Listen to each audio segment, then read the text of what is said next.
Just make your job easy.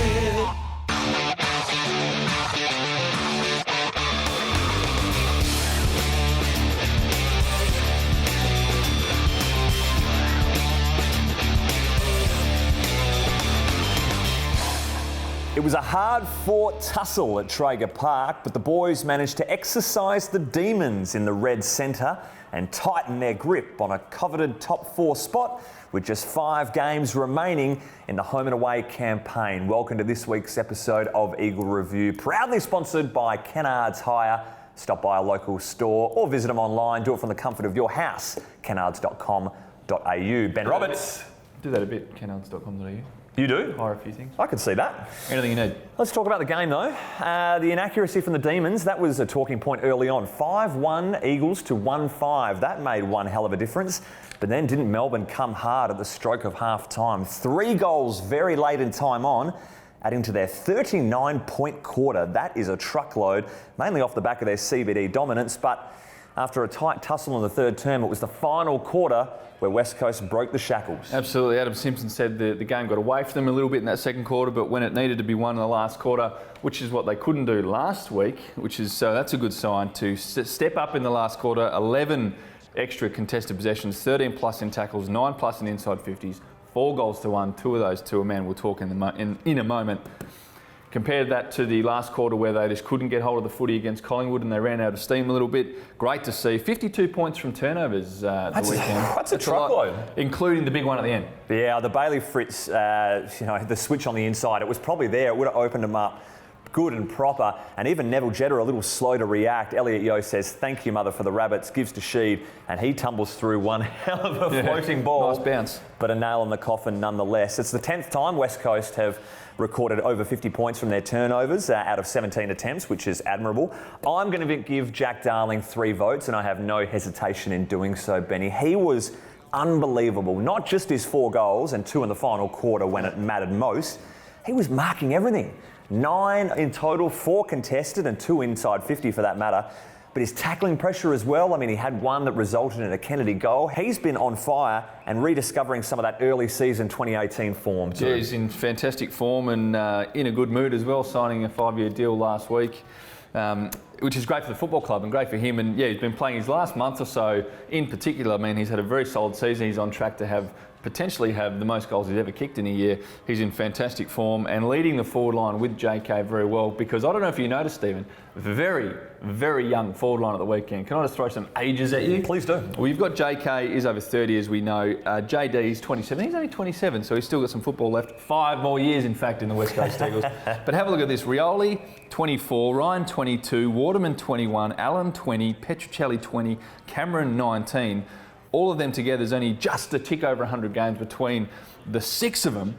It bodes very well for the future, and it's very exciting to watch those guys that are all nippy, all good pressure players, know how to find the goals, goal sense is there, and there's a spirit amongst guys that are very young that's infectious. And when those guys are up and about, it's very exciting, and they complement the old guys, led very well by them. Cripper's got to get back in there too. He's no old boy, he's quite young too, so very exciting. We're looking at the forward line, and down back I must say too, there's a couple of young guys as well. Well, they're blending well together in that forward half as well, which is even more impressive, the cohesion from the few games that they've all played together as a whole. The skipper was laid out with a calf complaint. That had a few fans nervous when you have the general, a laid out, very late in fact. Francis Watson, the debutant, took stage. No one saw that coming. No, and he said he only knew a few hours beforehand, so the game that he was able to put together was very impressive. Looked at home, didn't he? He did. I mean, despite almost having marked a year taken on him, he just looked composed. I mean, he provided his trademark dash, a couple of intercept grabs, got his confidence up early, and used the ball well. He used the ball really. A couple of times he laced a couple of guys that were not easy kicks, weighted perfectly over an opponent into small pockets of space. There's some very, very good kicks, and good to see someone who comes in game 1 and has the confidence to pull the trigger like that. So solid start. Big time, and also equaling a club record 5th Indigenous player to represent West Coast on a match day. Going to be some headaches down in the back half, Benny, when everyone's fit and firing. You got Duggan coming back, and Watson did his chances no harm of retaining a spot for another week. The McGovern injury obviously had fans very concerned with the ankle sprain. Thankfully, he was able to come back on the field. That's promising signs. Well, I thought it was worse, just watching it and the way he was sitting there holding. I thought, oh no. But he came back on, which is good. So hopefully we'll find out more in the next 24 hours, of course. But fingers crossed, it's a good sign that he can come back and play. Stay tuned for the St John of God injury report coming out Tuesday.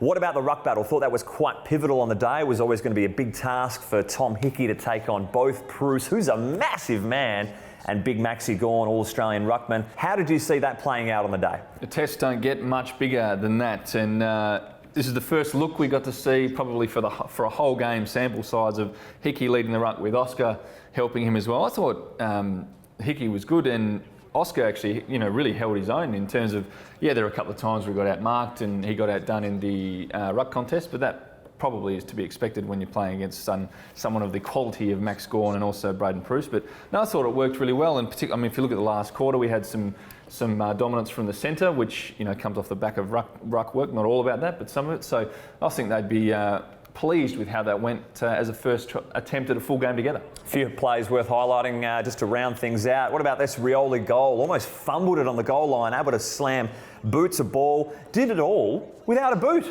I had no idea. It wasn't until Tom Hickey threw it back. I was like, what's he throwing there? NFL style, throws Willie's boot back. That was impressive stuff from one. Don't need from them. And wasn't he just an absolute rock star in Alice Springs as well? Had the crowd just humming around Willie Rioli. The Beatles were in town. It was huge. And it was great to see Willie. What a man. Elliot Yeo, what about this goal? Balks 3, 4, 5 times before he kicks it through. Big goal. And Elliot Yeo, we didn't touch on him enough. He was huge in the last quarter. Big game from him. He was held by very close attention from Angus Brayshaw mainly. The last quarter burst away and was a key to the victory as well. Not all just about offence here at the review. Like to highlight the defensive plays. Thought this was large. Waterman going back, copping a ball to the back in his defensive efforts, and then Garvin Cole combining for a late tackle here inside Melbourne's forward 50, winning holding the ball with under 5 minutes to play. That was large in the context of things. Another one with only less than 5 to go. Oscar going back with the flight here, and courageous stuff. It's a couple of times we've had guys going back with the flight of late, and it's good to see because when it's your turn to go, you got to go, and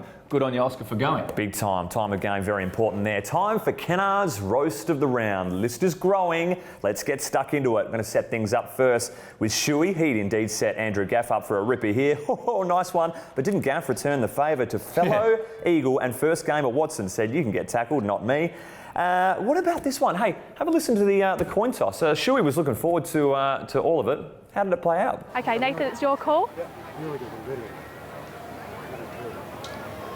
Yep, when it's in the air. Beautiful. Heads is the call. It's a head. Okay, thanks, fellas. I didn't realise we were playing a home game in Alice Springs. Shuey, no chance to call. Away team, what happened there? What this tackle from Redden, great tackle and, on a man who's pretty tough, Jack Viney, it must be said. And then the 50-metre penalty to boot makes it definitely a race for them. That's one of the worst ball returns you'll see, Ben Roberts. And Yowie, in the end, didn't really have to do this one, but it's a bit stiff. Yeah, a bit stiff. You've got to put the pressure on there. Lewis almost got a roast for missing, but then got a chance to redeem himself. So, Yowie, that's for you. Darling, first goal of the game. Looking forward to seeing this replay through Channel 7. Oh, that is a genuine shocker. Asleep at the wheel there, the young director. Oh, this one from Willie Rioli, I felt for him, but I felt more sorry for Josh Kennedy. Just put it on his head. And the old-timer, you can't stitch the old-timer up like that, Benny Roberts. The forwards don't want to do that. Shuey spending every bit of his pocket money at the candy shop here for this Viney goal. Darling, weird-looking ruck tapper, an attempt to do so against Bruce. Try anything. That's his motto. I think he's trying to mark it, but he needs to learn to hit out first, mark later. Gaffy copping one on the gob here from the footy humour. That was good humour there. Enjoyed that. Gawn, I thought this was a bit stiff to have this free kick paid against him, and in the context of the game, that one hurt the Demons big time. What is the rule there with the dragging it in? I want to seek some clarification. I would say it has to be on the ground, let alone not in the air, but wait for the AFL rules to see what they say about that one. What about Salem? Just absolutely mixing frost here, stiff for the Demons. Ryan, this was a big play, so we got a double roast for our side and theirs. We'll be fair here. Ryan just gave that handball up. Nathan Jones read it well, but Bruce dropping one of the easier marks of his career. Don't worry though, Demons fans, they goaled pretty soon after to make it a tight contest. I'll take it around the ground, Thumper. Did you see this mark from how... he took a couple of hangers, but this one here where Cameron's just strapped him to his back, held onto his legs, holding him up there to try and... Maybe they're splitting the proceeds for the mark of the year. Trying anything to try and get a bit of silverware and the car. I don't know what the prize is these days, but try anything. Heath Shaw, 300th game. You can do what you like in his 300th. You can. When you play 300 games, and well done to Heath, you can try anything, and including a fresh air shot that goes straight through for goal. You could have just tried and touched, but we'll give you a roast. But well done on 3. Never say the umpires don't change their mind, because that's a clear example of it there with Hodgie. Maybe the power of the veteran, took full focus there. What about this Crows Falcon though? Boots. Gee, that's put him on his backside. I wouldn't be surprised if he's still in a coma from that one. But the winner, Stephen, a man who's featured in this part of the show, the pointy end, before. Too many times, Benny. BT, having a crack at interviewing a bird. Just hazard a guess it wouldn't have gone too well. And now lives. Well, you Get closer, BT. No, you're looking at me like something's going on here, mate. Aussie. Very wary of me. Thank you very much. Well, Benny, that was a highlight, but I enjoyed his opening statement to Aussie. Let's have a listen.